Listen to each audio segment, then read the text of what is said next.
राजा अभिरक की कहानी बहुत समय पहले, जब भारत में मौर्य और शुंग वंश का तेज कम हो चुका था। उत्तर पश्चिम दिशा से विदेशी योद्धाओं का एक नया समूह भारत में आया। ये थे शक, शाका, जिन्हें ग्रीक लोग सिथियंस कहते थे। इन्हीं शक लोगों में से एक बहादुर नेता था अभिरक शक, साम्राज्य की नींव। अभिरक का असली नाम इतिहास में कम मिलता है, लेकिन उसके नाम के सिक्के अभिराक क्षत्रप के नाम से मिले हैं।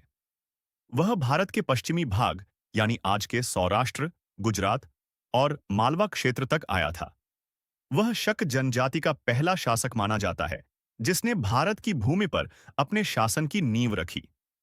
सिक्कों से मिला सबूत अभिरक के नाम वाले चांदी के सिक्के आज भी पुरातत्वविदों को मिले हैं। इन सिक्कों पर लिखा है राजा क्षत्रप अभिरक। इससे पता चलता है कि वह अपने को क्षत्रप यानी राज्यपाल कहता था। मतलब शायद वह किसी बड़े शक साम्राज्य के अधीन शासक रहा हो।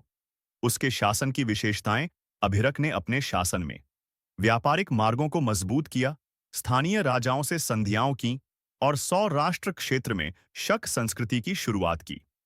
उसके शासन काल में ही शक लोगों ने भारतीय संस्कृति को अपनाना शुरू किया।